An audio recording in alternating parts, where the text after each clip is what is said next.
Booyah, and it's time for the Game Sports Show. It is your host, David McKaig Jr., bringing you another special edition upload powered by the Game Entertainment Media and sponsored by Little Caesars Pizza. Getting to the co-host who's joining yours truly for the show. He's a frequent co-host with me on these Little Caesar special edition uploads. He's a part of the Game Sports Show and Game Entertainment Media family as a general sports analyst. You hear his voice on these special edition uploads as well as our top shelf edition news shows, in particular a hockey and video expert, and those videos are top notch. The one and only Alex Parr, my friend. How are you? They normally hear me, but now they have to be putting up with seeing me for the next 45 minutes. Dave, I don't know what you're doing to your audience here. I don't know. I think we'll gain following, especially because your set is absolute fire in the background there. And I know our guest has agreed to that. And getting to our guest, certainly very excited. This is a treat for sure for the Game Sports Show and our listeners here today. And getting to our Little Caesar special edition guest, you may have observed the title of the show. And if you don't know who he is, well, please let me know so I can come knock some sense into you. He played in over 1,000 professional hockey games, totaling to close to 1,090 points in his career. Also had over 1,800 penalty minutes in his career. Had 77 playoff games, tallying 79 total points. Played Major Junior for the Moose Jaw Warriors. Drafted 8th round, 166th overall in 1987 NHL entry draft to the Calgary Flames. In the NHL, he played most of his career with the Flames and other teams such as the Colorado Avalanche, New York Rangers, Chicago Blackhawks as well. He is a one-time Stanley Cup champion in 1989 with the Calgary Flames, Olympic gold medalist with Canada, World Junior medalist, Canada Cup champion, EIHL champion, silver medalist at the World Junior Championship, or the World Championship rather. He is a 7-time All-Star in the NHL. Not a big deal. Also, this hockey player in terms of points is in the top 100 of all time, 61st. Fantastic. Heck, this guy also played some baseball, involved in the clothing line, did the Battle of the Blades in 2010. And on top of all this, he has a best-selling author with his autobiography, Playing with Fire, which was released in 2009. And fun fact, this is one of the only books I've ever read in my life. He was also a recipient of the Inspire Award in 2013. He gives back to the community in regards to his hockey. He's a singer-songwriter and have majorly developed his career as a public speaker post-hockey. Did you get all that? I doubt it. And I could have went into so much more with this guy's amazing career on the ice, but also his influence and accomplishments off the ice. But let's introduce him before we run out of time on the show. And one of my favorite hockey players of all time, a true legend, the one and only Theo Fleury. Theo, excited to have you by here for the show today. Yeah, thank you so much. And yeah, that's a long intro. Yeah, that's all we have time for today. Thanks so much for tuning in. Exactly. Yeah, and that'll be today's show. Thank you, everybody, and for everyone for coming by. But no, I like to, myself and Alex and our usual co-host, Brendan Brooks, we like to jump into like a post-opener, which is kind of a loose-ended question to start. Now, before we dive into those topics, there's obviously a lot of prized possessions that you have, okay, from jerseys to gifts, memories, etc. And when I've seen interviews with you prior, there's always been 3 jerseys that pop up that are your prized possessions, okay? Now, you have your Stanley Cup Championship jersey. I believe the other one's the Olympic gold medal jersey from Salt Lake, which is one of my favorite games of all time. I remember my uncle and myself and my father going absolutely nuts downstairs in the basement. And then the vintage 91 Canada Cup jerseys. Now, I'm going to throw you on the spot.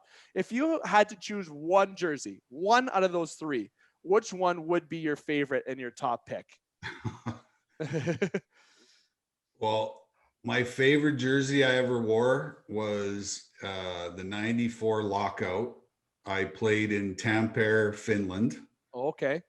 For them. And my number was 95.7, which was the radio station that actually paid my salary while I was there for a month. And, you know, I love the European style jerseys because it's just straight advertising all over the place. I had a big chicken on the front of my jersey, and yeah, it was one of those really cool experiences. Because I remember, what the hell, we got locked out, I think, right after training camp, which was like the middle of September. Yeah.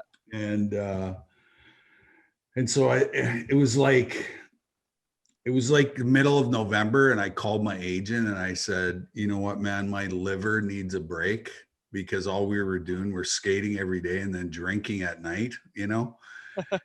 And I said, I don't care where where I go. I said, I just need to get out of Calgary. I said, I'll go play anywhere, wherever you want. So like half an hour later, he calls me back and he says, you want to go to Finland? And I'm like, sure.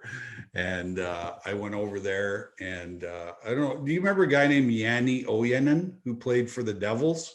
Yes, I do. And He was on my team. And then there was another guy named Timo Jutala who played for the Buffalo Sabres for a while.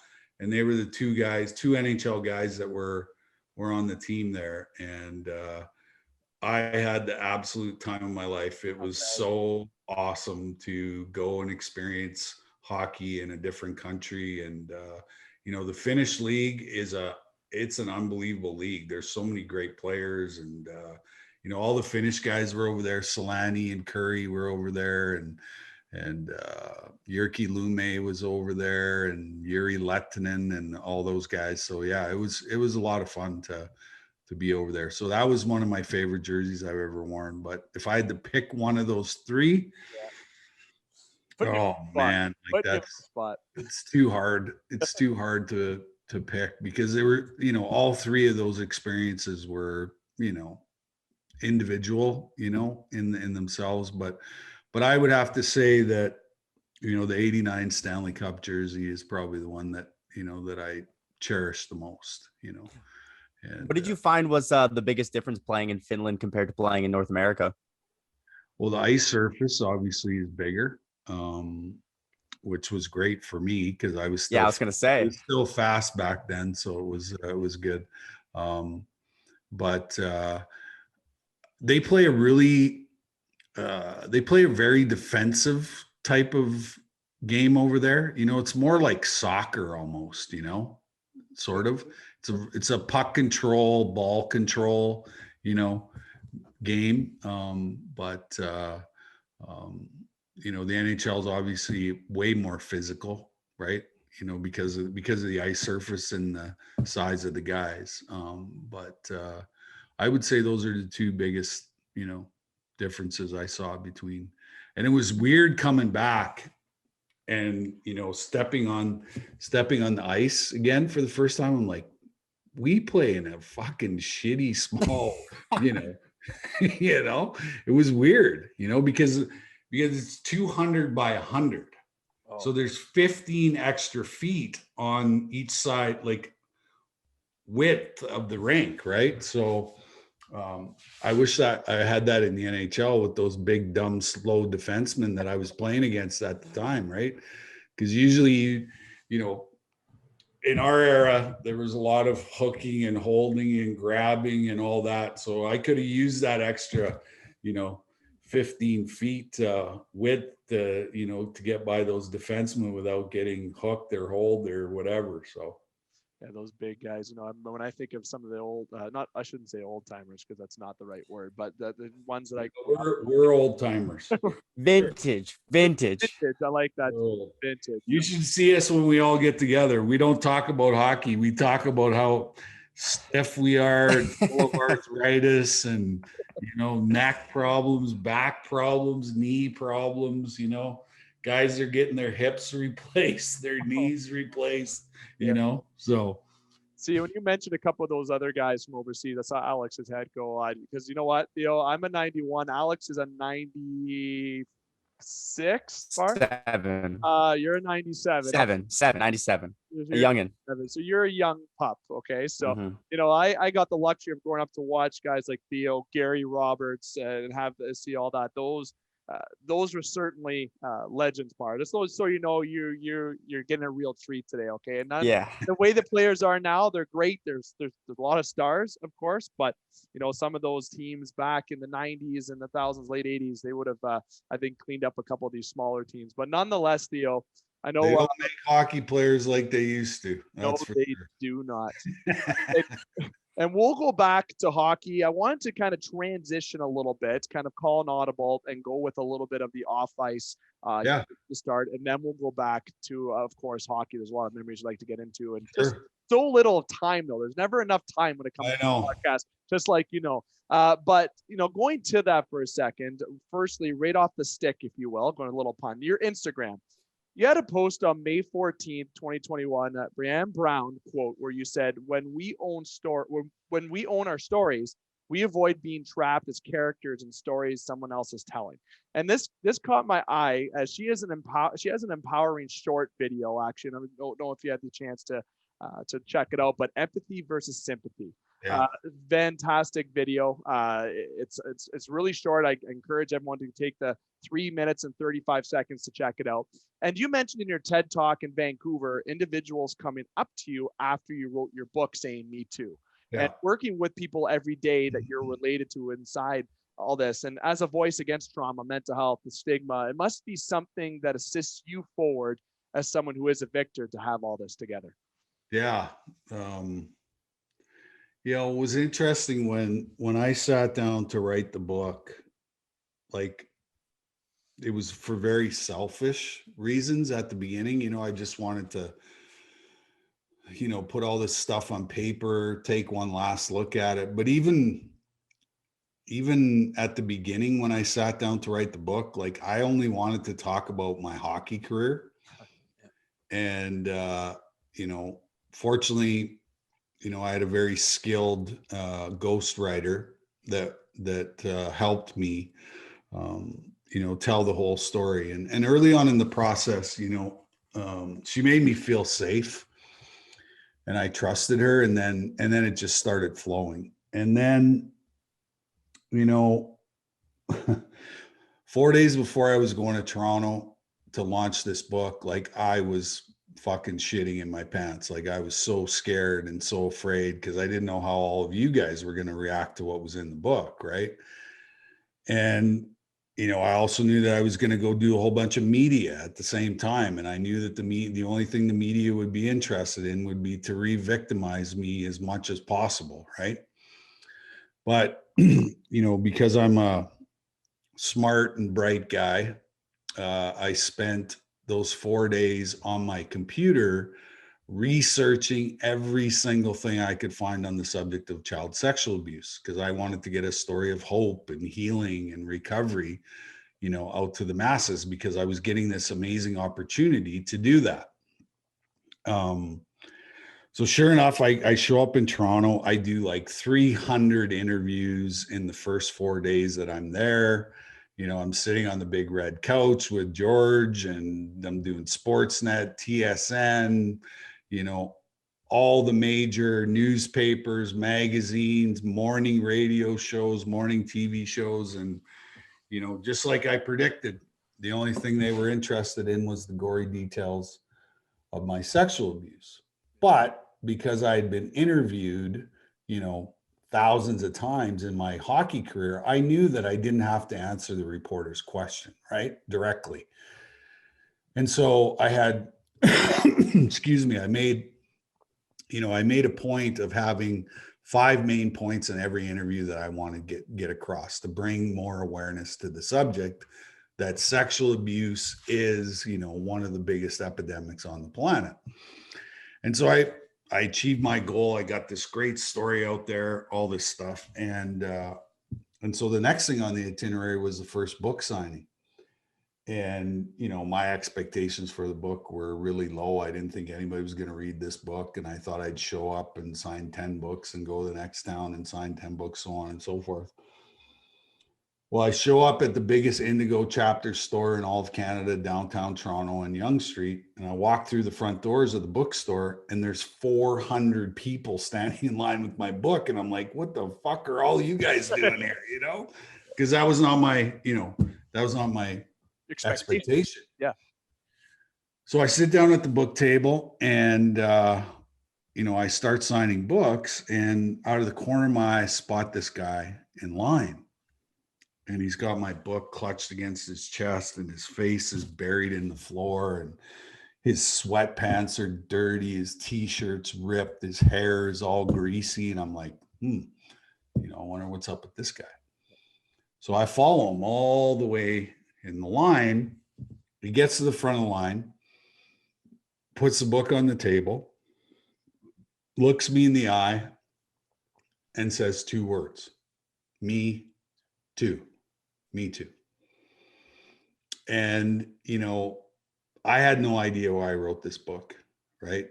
And, this guy basically showed up at the book signing to deliver a spiritual message of two simple words and basically say, this is what the rest of your life is going to look like.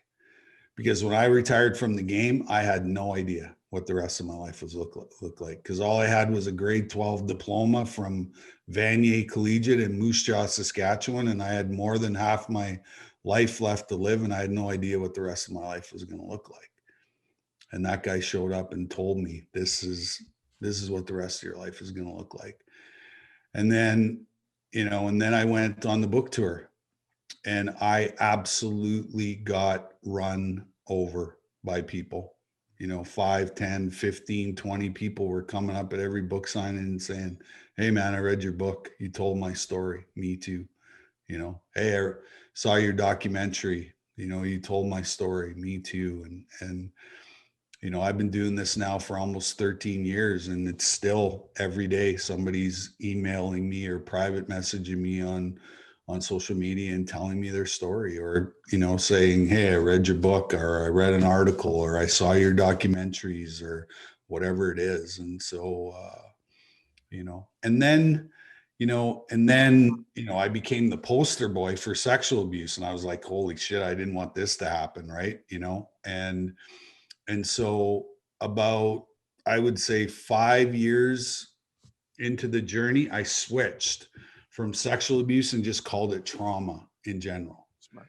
And when I switched to trauma, then I brought the whole entire 7.5 billion people, into the conversation, because I think trauma affects all of us, at some point in our lives.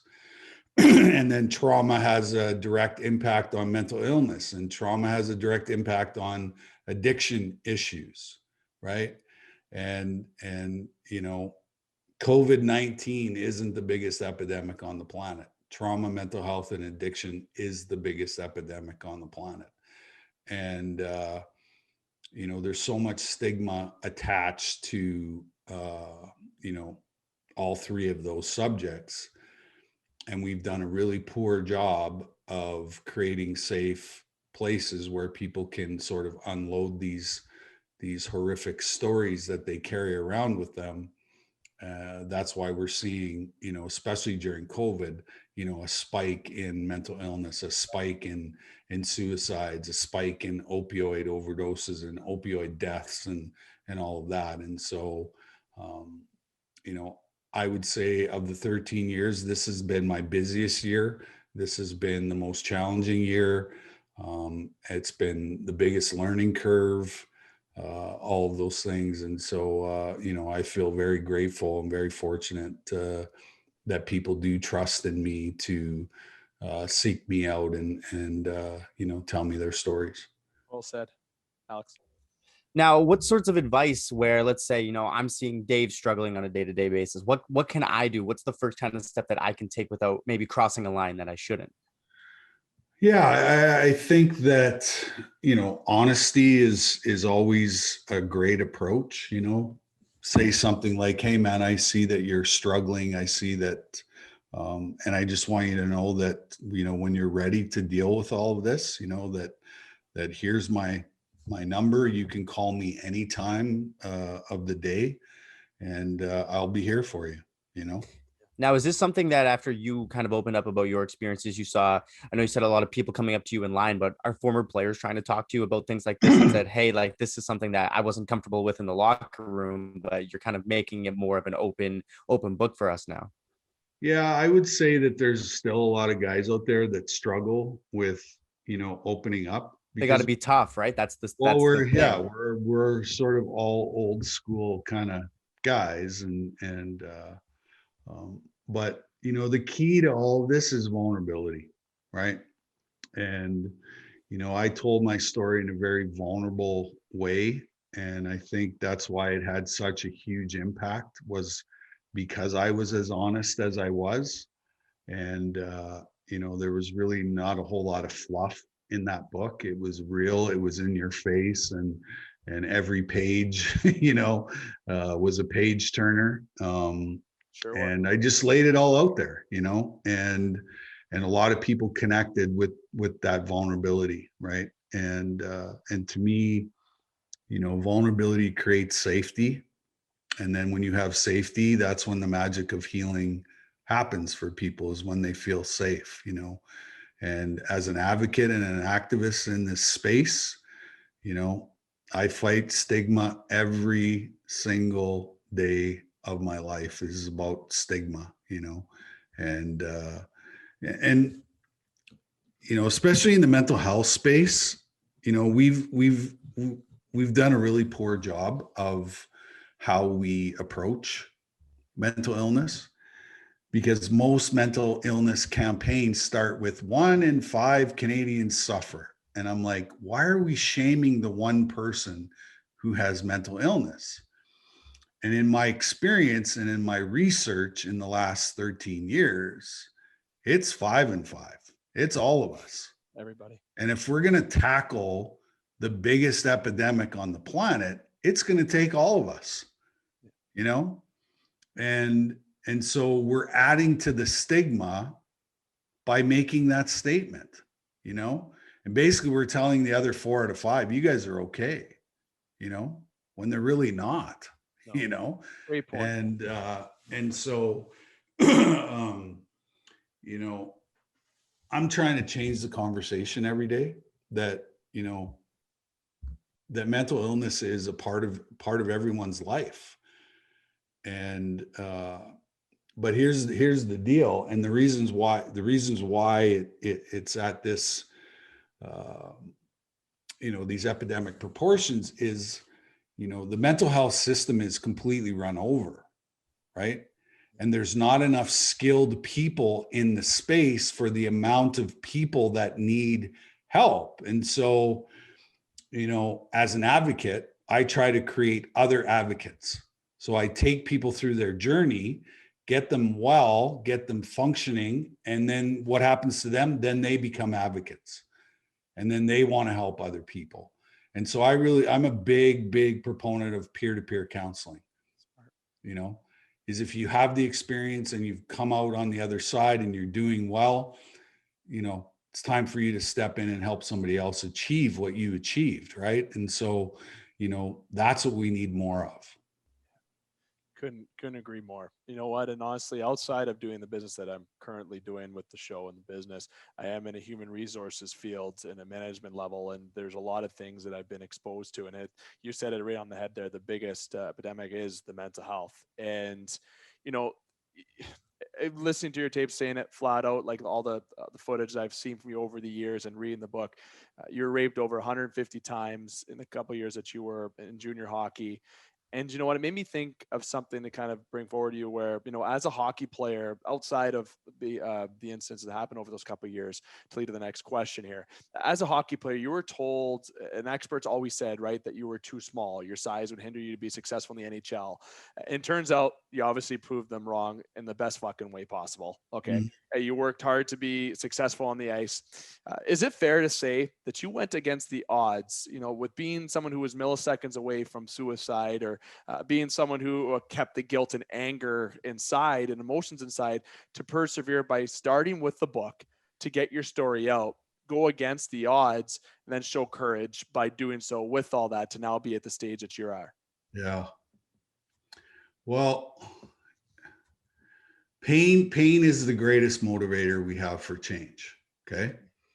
And, 16 years ago, I had a fully loaded pistol in my mouth, ready to pull the trigger and end my life, not because I wanted to die, but because I was exhausted from living in emotional pain and suffering for the majority of my life. And I tried everything on the planet to get rid of this thing and how I felt. And, when I couldn't pull the trigger, I actually chose to live.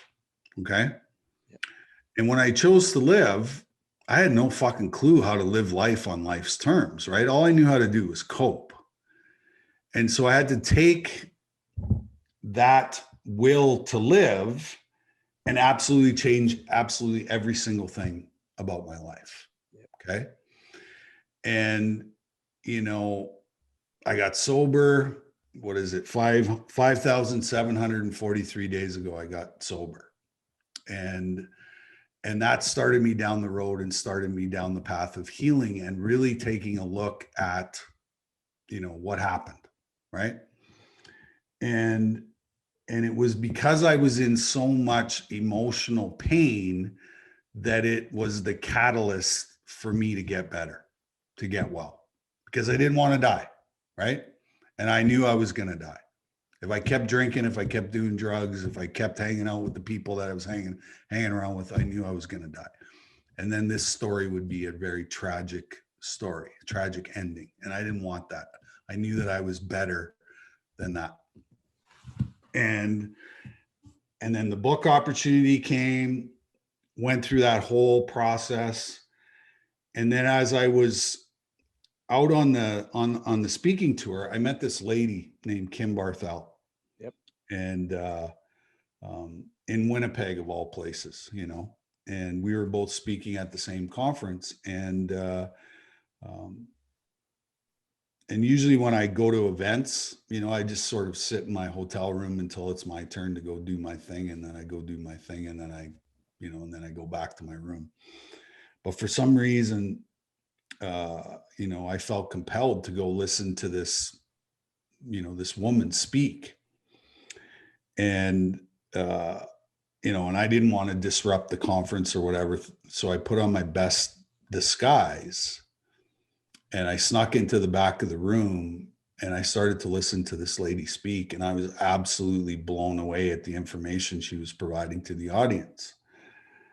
And then she put 2 videos on the board, one of a healthy mom and baby relationship, and then one of an unhealthy mom and baby relationship. And I got triggered because my mom suffered through depression my whole entire childhood, and she was hooked on, medication. And as soon as she was done speaking, man, I bolted right down the middle of the aisle and I said to her, I said, "Hey, you," I said, "You just changed my life." And I said, "I think you'll be working with me for the rest of yours," is what I said to her. And she was kind of, taken aback. And, so that night I spoke, and then her and I had dinner together. And I said to her, I said, you and I had, I said, I had such an amazing experience writing the first book that people are now asking me, what do I do now that I've told my story? What do I do? And I said to her, I said, would you be interested in writing a book with me? And without hesitation, she said, I would love to write a book with you. And so we sat down and wrote Conversations with a Rattlesnake. And it was a 4-year conversation between the two of us where she was basically rewiring all of my trauma that happened to me and helping me understand it and all of these things. And so that second book that I wrote was a real game changer in my own personal recovery and healing journey. And I also got to hang around with one of the the smartest people on the planet, and I learned a lot from her that I use today to help other people. And yeah, so that experience was incredible to do. And that. for listeners listening to this right now, or maybe even watching this, what sort of resources would you say that they, say, hey, what, maybe after listening to this, it's time to step up and start speaking about this? What sort of resources would you direct them to? Well,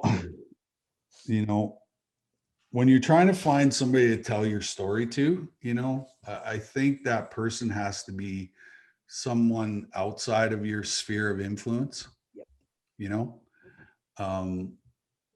Because families don't deal with this shit very well, they don't. And, there are preachers, there are priests, there are ministers. That's their job, is to listen to these kind of stories, right? So that's a good resource.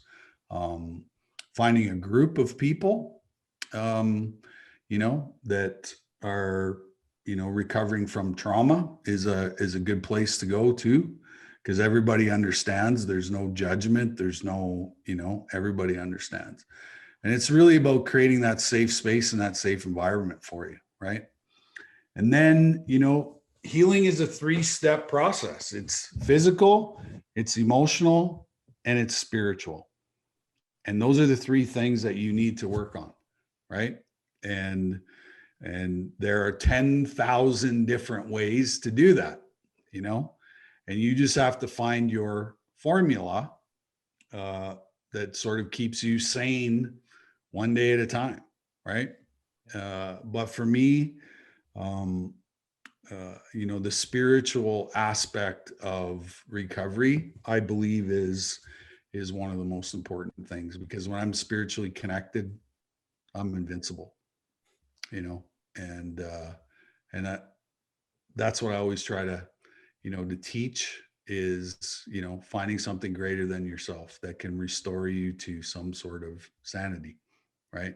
And, for the last 10 years, I've been on this spiritual journey, trying every possible, religion, spiritual practice, you name it. I've done it all. And now I have a really, strong base, which is my spirituality. And when I have a strong base of spirituality, then I can deal with the emotional and the physical, part of the healing that I need to do as well.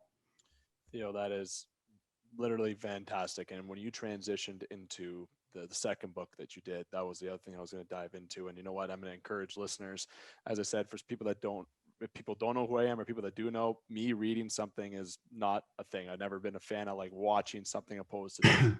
And when I actually read Theo's book, and when I read it, it was in 2009, when he came out, I was actually playing junior hockey, and I upgraded it. We went to Boston for a tournament, and I upgraded from business class to first class for a $60 fee. I never heard the end of it from the boys when we were playing. Let me tell you, Good for you. I didn't have the money. It's my parents' money, I must say, at the time. And I was actually reading the book, and it was amazing. It was that. And then also for you to have that project to do the second book, and also to do all the talks that you've done. Yeah. I've watched the YouTube videos. I've seen them before. I've seen them the other day. I've seen them. I've kept up with it. And everything that you did is always so empowering with that. And I encourage listeners to not only just speak out if there is something that in your life that you have to speak up about, but also help those who are in need, and also utilize resources and all of that. Make sure you check out all of Theo's content. I know you have a website as well, and I know we don't have the time to really dive into all that as we transition to the on ice kind of tales before we conclude here. But you have theofleury.life, of course. So you have your Instagram, you have a podcast, you have a blog. You've said this on previous shows where you have a radio.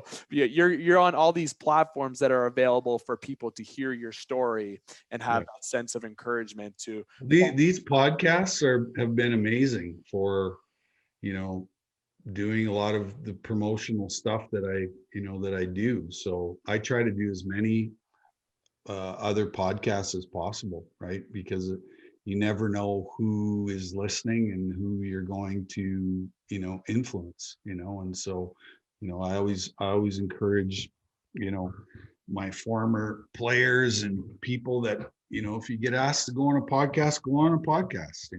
They're great. They're great for promoting whatever you're doing, and they're a great resource.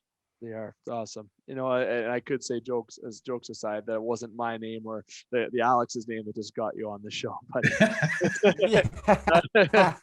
nonetheless, it's certainly everything's amazing that you've brought into, and I encourage everyone to go research everything that you've done, whatever platform that they can access to do so. Transitioning to the ice now, and now there's topics. I know there's 3 main topics I know we're planning on getting into, and that's your Stanley Cup, of course. Your legendary goal against the Oilers, and also the 91 Canada Cup. And even if we can get inside to that punch up in, and I'm going to butcher this, Pusnetsny, I can't pronounce that. Stanley. Thank you very much for pronouncing it for me. There's the Nagano Olympic story, like share with you. There's 2002 Salt Lake. There's so much, the attempt to come back. So we'll dive into what we can here for the next 10 minutes or so. So the one that I want to dive into first, I think this is the right one to kind of get a little bit of background with, is your Stanley Cup Championship. Okay, you win a cup in 88, 89.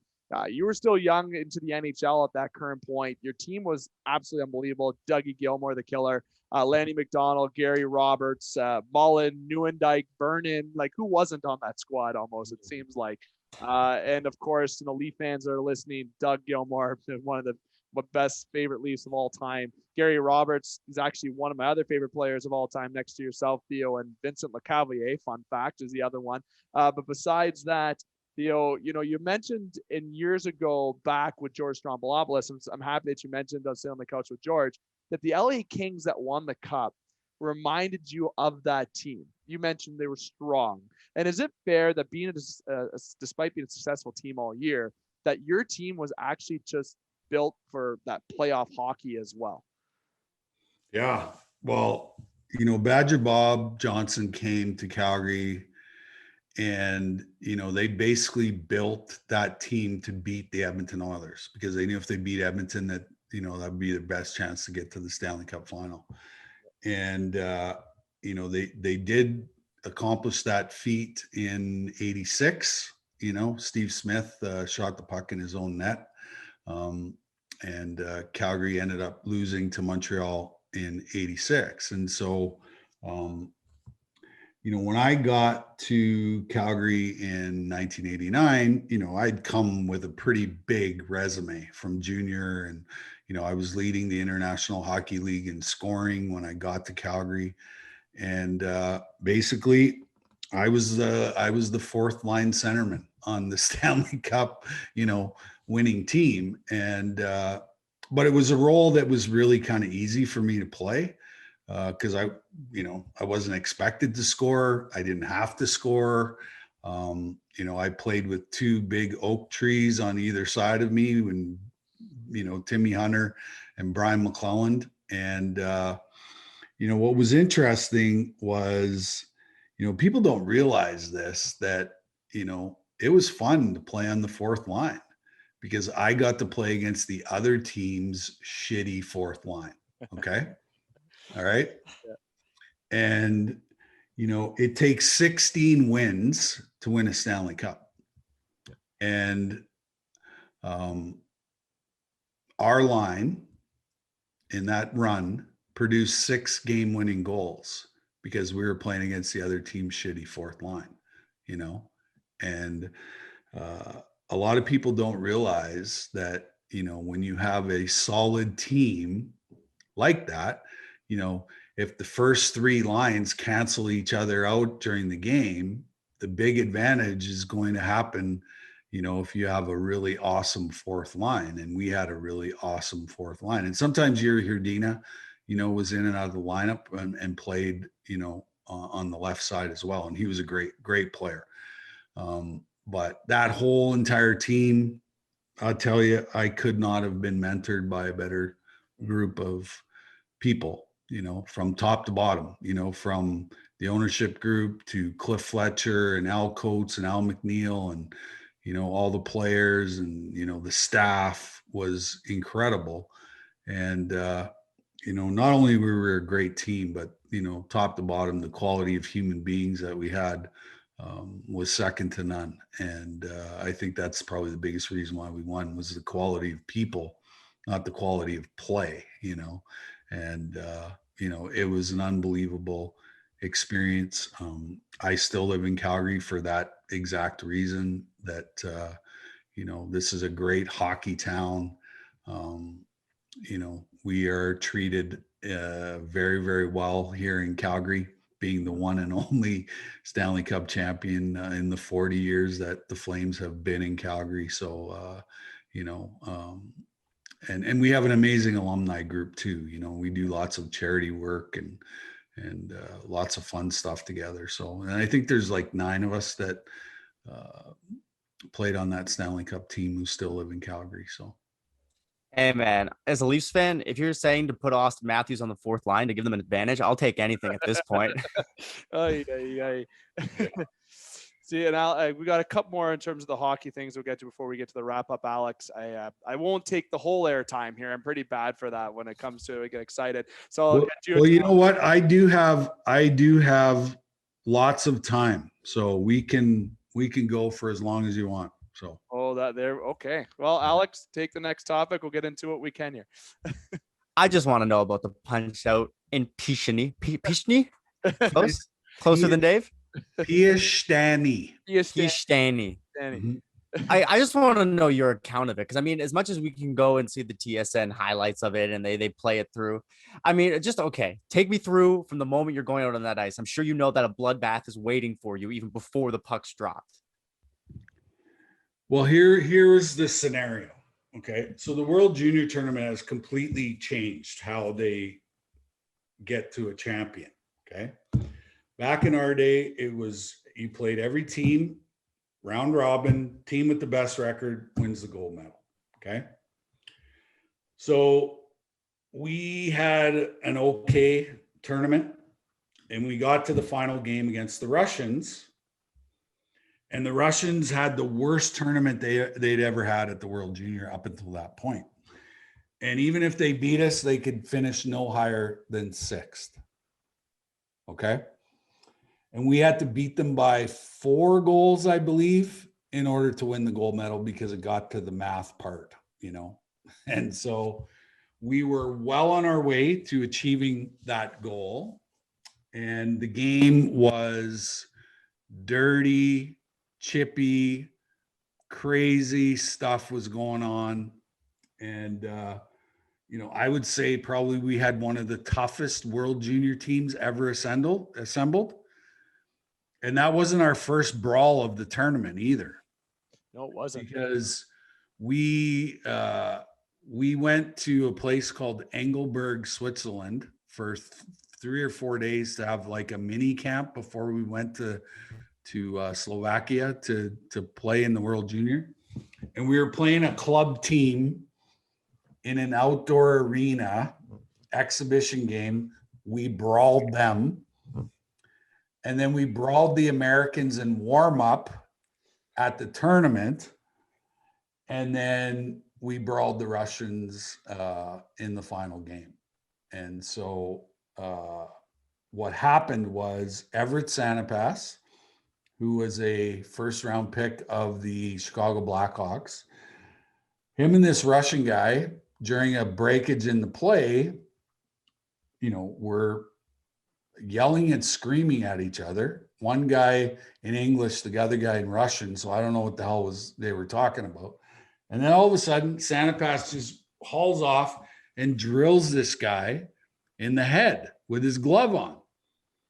So they started fighting, started scuffling. And so we kind of all went over to see what was going on. Russian guy cross-checks me from behind. Steve Chason steps in, starts pounding on the guy that cross-checked me. Next thing you know, we have a 5-on-5, like a 5-on-5 brawl happening. And of course, I get squared off with the biggest fucking guy out on the ice. And gotta be that way, of course. Yeah. And so I say to him, no fight, no fight. So he stops and I drilled him. But then I look up and both benches are coming at us. And there's gloves, sticks, fucking like yard sale everywhere. And everybody's fighting. So I don't know how long we brawled for, but it had to be a good 45 minutes. And, you know, the refs were trying to break up these fights. Not a chance, right? No. So what do? They decide, oh, we're going to turn off the lights and they'll stop fighting.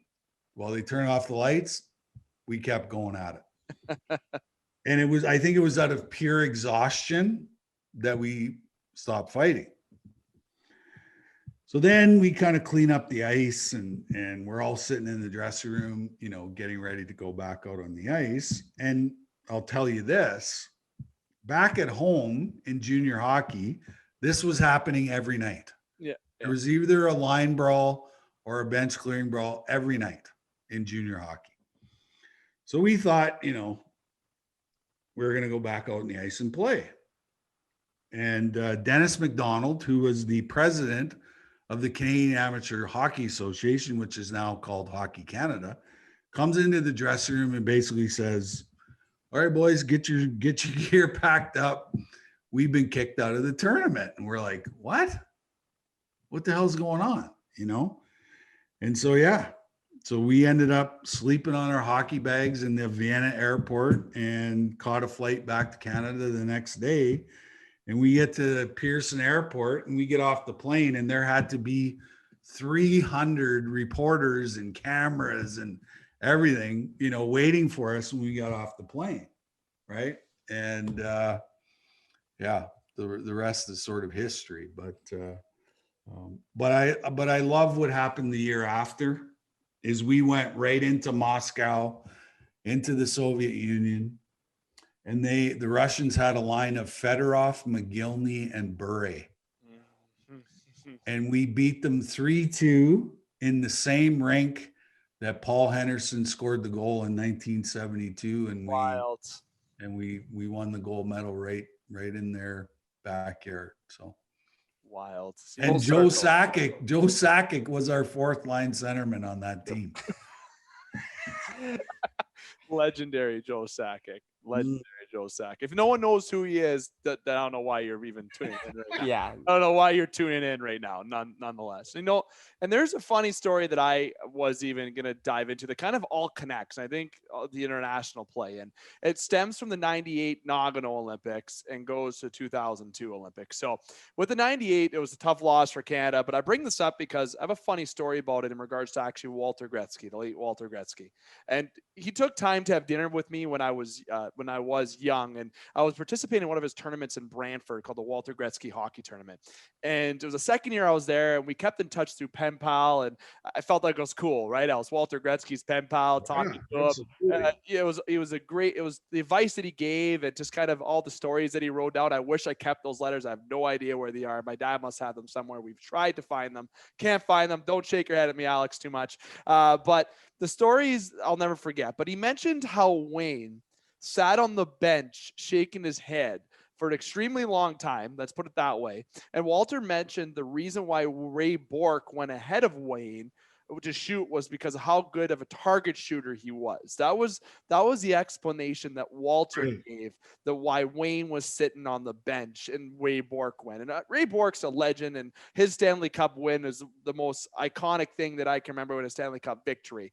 So it's nothing against Ray Bourque, but having Wayne on the bench obviously made a lot of people scratch their heads.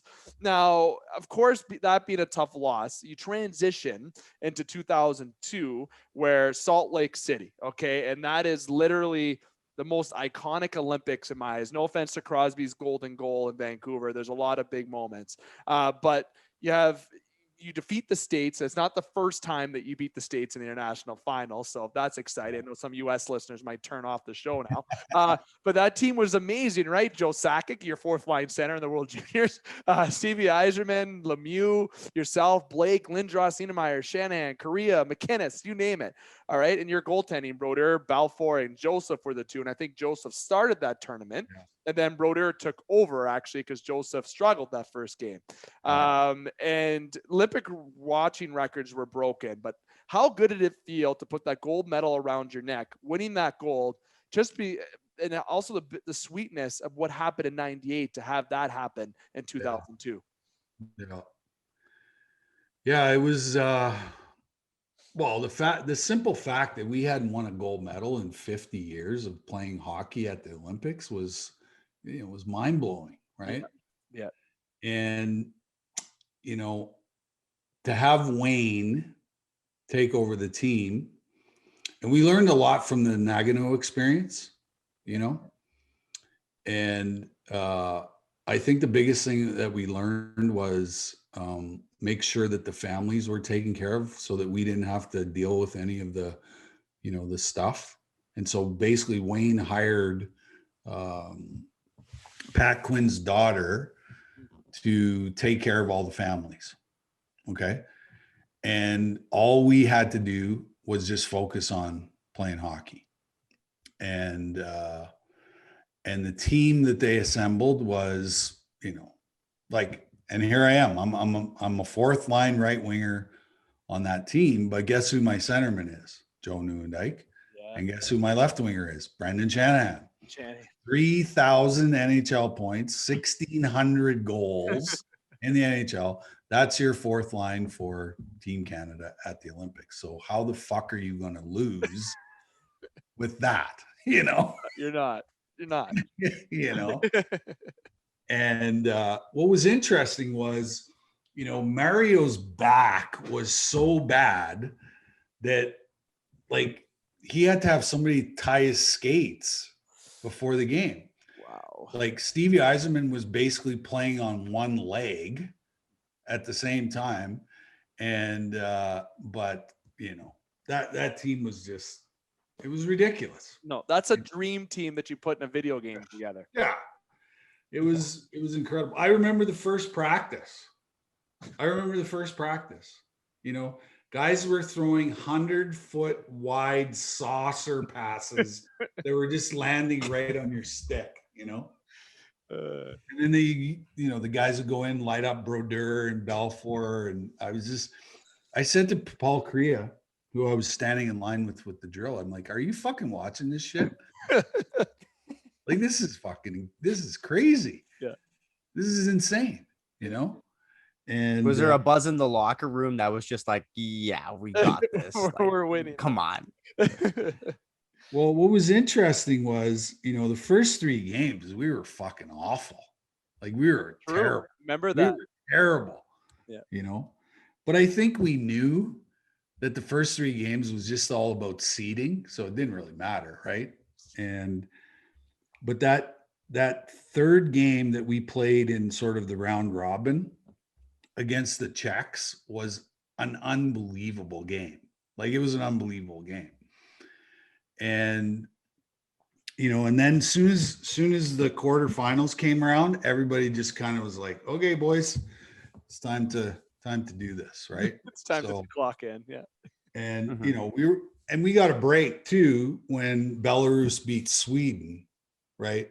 And that basically just, you know, we skated right into the final against the US. And, you know, I would say the rivalry at that time between Canada and the US was probably at its highest point, you know, because they had beat us in the 96 World Cup of Hockey.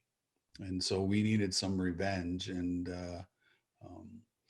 then, you know, that gold medal game, I got to have a front row seat to one of the greatest Olympic hockey performances I've ever seen that nobody talks about. Joe Sakic had 5 points. Yes, that's right. That night. Yeah. He had 5 points that night, and nobody talks about it. Fourth line center, 1988 World Juniors. but that was, you know, that's Joe Sakic, you know, before the game, he goes into the phone booth and puts on his Superman suit and comes out and just, you know, does his thing, you know. Oh, he's doing it in Colorado. Were the States yeah, no kidding. Was the States your favorite team to play internationally, or was there another country that you liked, you know, getting a win against? Any one of those teams. Anyone. I feel like Russia was your favorite. I feel like Russia. Well, yeah, you know, I think, you know, when I was 16 years old, they created the Program of Excellence in Canada. Okay. And so when I was 16, I got to play my first international competition, which they had a bunch of regional teams all over Canada, and the Russians came in and did a tour across Canada. So that was my first experience playing international hockey. And, you know, I played for my country 10 times. I played under 17, under 18, 2 World Juniors, 2 World Championships, 2 World Cups of Hockey, and 2 Olympics. I didn't mention those in my introduction. Because of this program of excellence that they created, right? And the reason why they created it was to win that gold medal in 2002. That's why they created the program, is because they wanted to, you know, enhance our experience internationally, you know, and, you know, playing for your country is the greatest feeling, you know, when you put on that jersey. Not only are you playing for yourself and for your team, but you're also playing for 37 million. Excuse me. Oh, 37 million Canadians. Oh, bless you. 37 million Canadians, because whenever Canada's playing internationally, basically the country shuts down for 2 weeks and everybody's glued to their TV sets, watching us play, and so there's no greater honor. And then to be considered to be one of the 23 best hockey players in all of Canada is a pretty big honor. Yes, it is. Because you could probably form 2 Team Canada teams very easily that would do very well individually themselves. I'm curious to see how this upcoming Olympics is with that team, with McDavid, McKinnon, Bergeron, Marchand, Marner. I'm missing names actually, unless if it's Mitch Marner, it better be the Mitch Marner from the season, not the playoffs. But nonetheless, the playing and wearing your jersey, I've talked to numerous guests about that. There is nothing literally better than that, except, I know Darren McCarty was always someone that mentioned just the wing. That jersey's his life. But when you have the chance to wear either jersey, like choose a team or your country, a lot of people do certainly pick the country route because, it's the most pride. You're able to represent Canada where hockey was made, right? We are the kings of hockey for a reason. You're representing every single kid who's ever put on a pair of skates in Canada, right? That's what it comes down to, is every kid who plays hockey in Canada, that's their dream, is to put on that jersey. And with all of your experience on ice and off ice, have teams ever come to you to be in any sort of like player management role, in the sense of like a player consultant almost, or any other kind of role in the office setting? Digging news, Par. You're digging for news. Oh, maybe I'm onto something here, eh? I'm not an analytics guy, so. No, but you are good on the people side of it, and maybe that would be a good thing for the people to have on a hockey team, where they'd have a guy that's been there, done that, let alone on the ice, but off the ice as well. There's a lot of stupid people that run the game of hockey, and it's still a great and it's still a great game. Yeah. So, to me, it baffles my mind why, us guys aren't around or involved, in the game, Yeah, it all should be. It just blows my mind, like how a guy like Kyle Dubas is a general manager for a hockey team absolutely fucking blows my mind, honestly. Honest to God. Honest to God. Is it because he's not a former player, and it's something that kind of you believe that they should have in that office setting? Like look at Joe Sakic. I mean, look at Steve Yzerman. Look at the teams these guys have built. Stevie's the best GM in hockey. No offense to Joe. Like Joe's great too, but Steve Yzerman made a gem out of Tampa Bay. Watch what he does with the Wings. They need to burn that movie called Moneyball, so nobody can ever watch it again. Brad Pitt and Jonah Hill might agree with you. Yeah. And Theo, getting to the conclusion side of things, like I said, we're gonna have to plan a part 2 at some point to have like a 5-hour edition. Maybe when I come to Calgary, we can enjoy some and all that. But there was obviously we're gonna go to the conclusion portion where myself and Alex ask a bonus question, we call it. And it's basically just putting you on the spot on one thing and kind of getting you to answer it. And I kind of going to give my bonus question to 2 different routes here that I'm going to let you choose to go down. So giving you the floor with it, I'm either going to give you the floor to talk about your 09 comeback with your attempt to come back, which was phenomenal to watch. And when I was pulling for you, I saw that shootout goal on Long Island, or in Calgary against Long Island when you did that. So I thought you were going to get signed, but besides all that, I'm going to give you the floor with that. Or if you wanted to, if you had one funny story to tell, and I'm sure there's numerous, in regards to a teammate group outing, dressing room, teammate story, or anything of such, what story would you tell? Those are the 2 questions. I'm going to let you choose which one you want. Sure. Well, I'll tell the comeback story because it's good. Okay. Your face lit up when he brought it up. I had a feeling that was the route you were going to go down.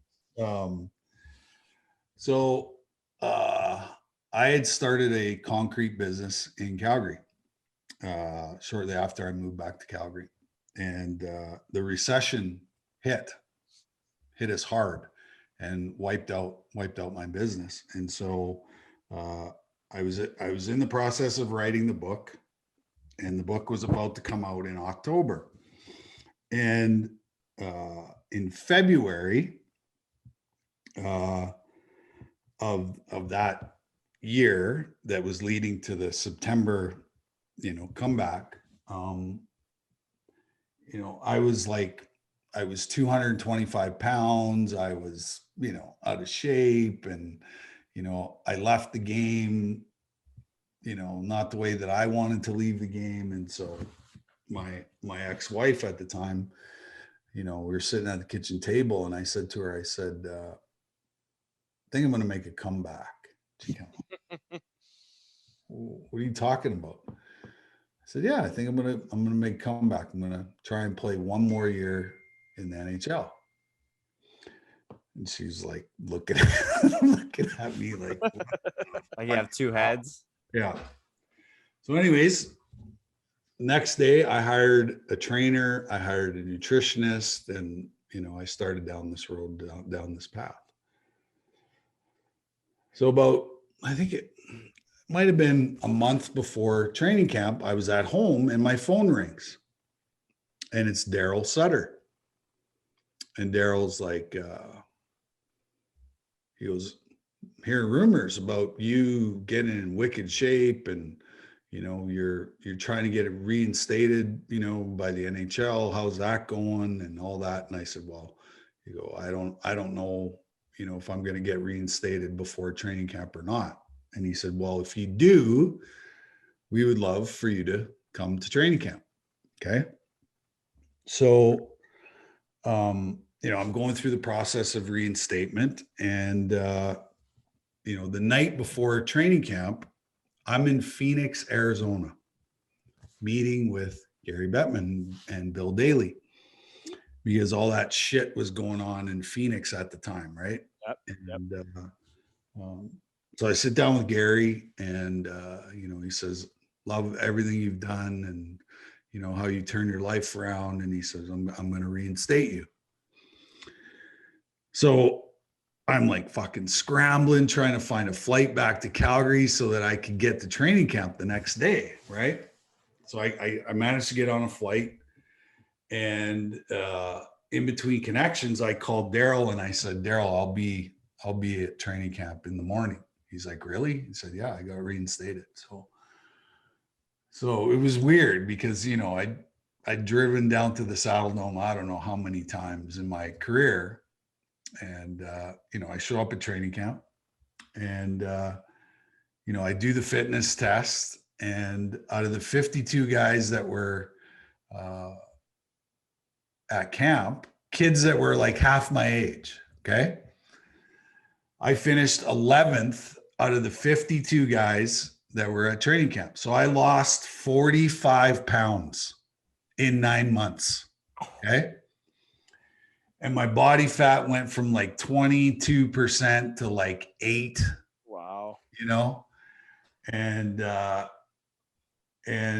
And so, I made an impression at the fitness test that I was here for business, right? I was back, So I get into this exhibition game, and, the Saddle Dome is like sold out for an exhibition game, like sold out. Yeah. And the game was really weird, because it kind of went back and forth, and the game goes into overtime. Okay. And we get a power play in overtime. And right at the end of overtime, Olli Jokinen gets a like chance, and he shoots the puck in the net. Okay. And instead of the red light going on, the green light goes on because he ran out of time. So it sets the stage for this redemption, for everything, right? Yeah. So I'm sitting on the bench, and in Sutter style, I get this fucking boot up my ass, and I turn around, and it's Brent Sutter, who was coaching the Flames at the time. And he said, you're going to shoot second in the shootout. Okay. So first two guys go in and they miss. And so it sets the stage for this, for this story. Yeah. Yeah. So I jump on the ice and I start fucking laughing. Right? Because I'm like, if you wrote a Hollywood fucking script like this, they would throw it out. Right? They would throw it out. Yeah. So after I start laughing, I say to myself, well, fuck, I got to score now. Right? No kidding. And I'm a shooter, right? I'm a shooter on breakaways. Always been a shooter on breakaways. And my favorite was 5-hole, right? Saw you scoring Patrick Wallach that a lot. Yeah. Yeah. But now every fucking goalie's a butterfly goalie. So there's no 5-hole, right? Yeah. So I go in with this idea that I'm going to shoot low stick on the blocker side, right? So I pick up the puck at center ice, and as I'm coming over the blue line, I pick my head up, and the goalie's already got that blocked off. So I'm like, okay, I got to improvise now, right? So I go in, I fake the shot. He fucking, big fish, takes the hook. And then I just go right around him and I shoot it in the net, and the whole entire Saddle Dome just fucking goes absolute batshit crazy. Yes, they do. Yeah. And, I was sort of in the moment, so I didn't see, what was going on in the stands. And so after the game, like all my kids are there. Like 3 of my kids have never seen me play in the NHL, right? Or remember me playing in the NHL. And then my wife at the time comes up to me and she goes, do you realize that there was grown men crying in the stands when you scored that goal? I was like, really? So I get home and I log onto my computer and I log into YouTube and I see all of these, these people who have, and so I got the whole full, spectrum. And you know what? As much as I wanted to play another season in the NHL, when that goal went in, they could have opened up the Zamboni gate. I could have jumped in my truck and went home and I would have been, happy. But, it was an amazing 2 weeks. I got all my credibility back that I had lost, when I left the game. I got some redemption. And then sure enough, a month later, my book comes out and my life, completely takes a different detour and a different path. But I needed to come back in order to, to get back all that stuff that I sort of lost at the end of my career. And so, yeah, it was an amazing time. That's the best bonus question answer ever. Yeah. All right, I don't know how you want to make up with that one, but you're up. Nah, we may as well just go with the other half of your question. When you think of funny off-ice stories with the guys in the locker room, what are some of the memories that come into the top of your head? Oh man, there's too many to just nail it down to one thing. How about the best prank done from one of your teammates? Oh. That doesn't narrow it down either, does it? There's so I thought many. you were going to go with like his favorite, not why he chose 14. But you know what? Here's the thing.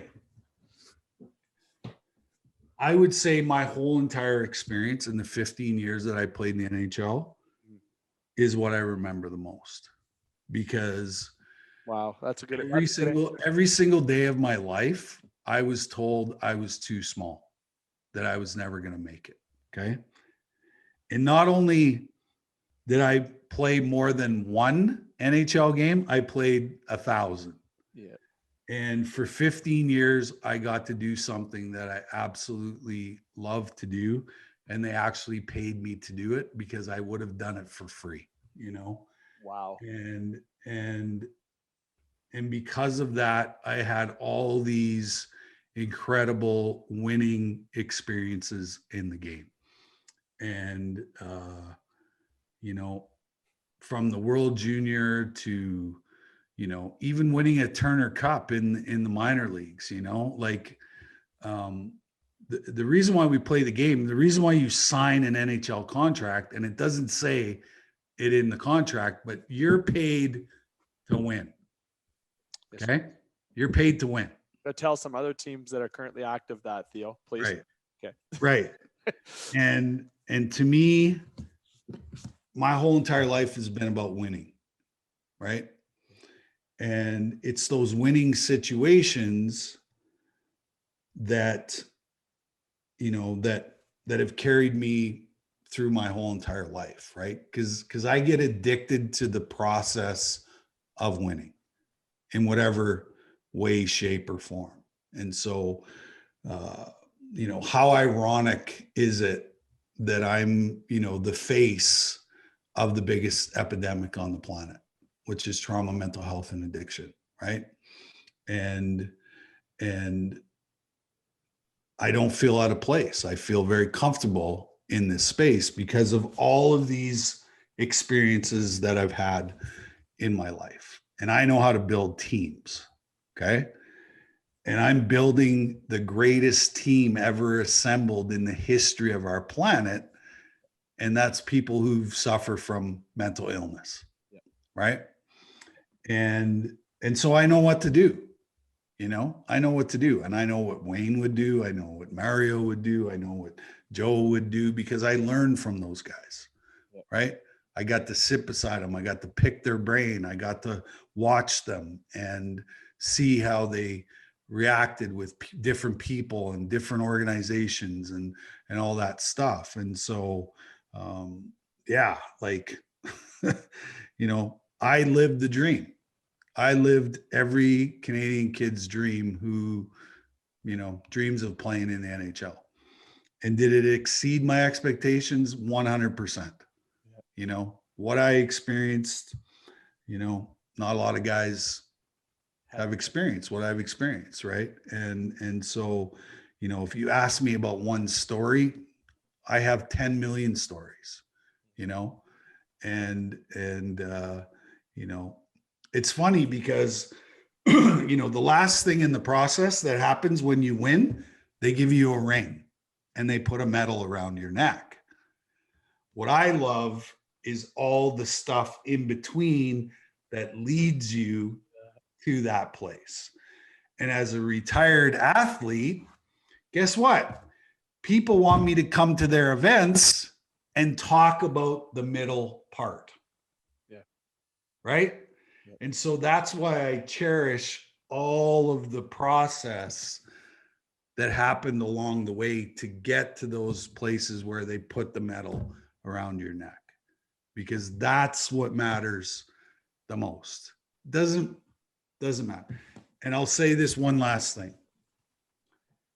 I would trade my World Junior, my Stanley Cup, my gold medal, my Canada Cup. I would trade all of it right now to change one person's life, because this is the real reason why I went through the sexual abuse, was to get to this place and step into my true purpose in life. And that's to help as many people as I possibly can overcome the biggest epidemic on the planet.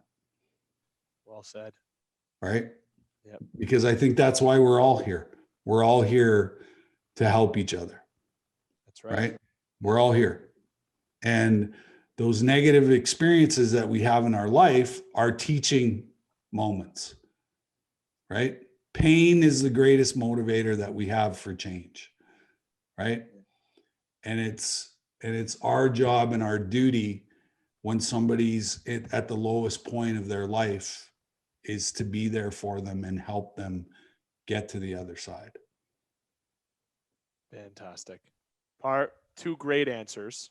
Okay, he answered your question perfectly there. Just so you're, just in case I know you're looking for player stories, but we got a fantastic answer there. Now, Theo, it's been an absolute treasure. Literally, I'm not kidding. I love part twos. We do a lot of part twos in the show with a lot of the bigger guests. Love to connect sometime soon.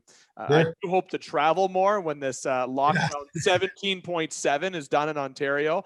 You know, and if we do plan as a business to go to different Canadian cities to see games, it'd be nice if we you know got it's awesome. Be nice to get in touch at that time as well. And it's certainly been awesome to have you on, and all the experiences you shared off the ice and on the ice. We went a little bit extended as we did talk off air. That does happen on podcasts. And myself and Alex appreciate it. Now, before we officially bye to you, Alex, I'll let you say your goodbyes. Yeah, Theo, man, just thank you for everything that you're doing. Keep advocating, but I mean, I don't think me telling you to keep doing it's gonna stop you or gonna change what you're doing. You know, you're making differences in lives, and that's really important to everybody. And thank you for coming on and letting the people know a little bit about what they can do to help or find help if they do choose that they need it. Absolutely. Well, it's been a pleasure and an honor to be with you guys. And you know, I always love talking hockey, and I love talking trauma, mental health, and addiction too at the same time. So definitely, you know, and I even saw your crib tour on YouTube. Just so you know, your house tour, your house. Oh yeah. Your dog Coco, right? Yeah. It's we've added one more. His name is Kuma. So we actually just got a dog named Blaze. So it's nice. Blaze. Yeah. It's people take that in a marijuana way, so it's hilarious. Yeah, exactly.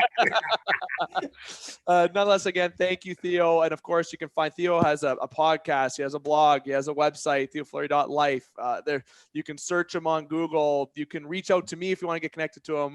There's ways that I can reach out if you have any particular, of course. With and if you're a listener and you're struggling and you got nobody to talk to, reach out to me on social media. I'm on all the platforms, and I'll get back to you within a few hours for sure. So awesome. See, the availability is there for the resources. And again, make sure you like, follow, and subscribe on all the Game Sports Show platforms as well. This has been a fantastic experience. Again, Theo, thumbs up. This has been an absolute treat. So thank you again. Thanks, guys. Going to the conclusion here, I'm going to remind everyone to keep their sticks on the ice, swing your bats, catch your touchdowns, drain your threes, and shoot your shots. Booyah.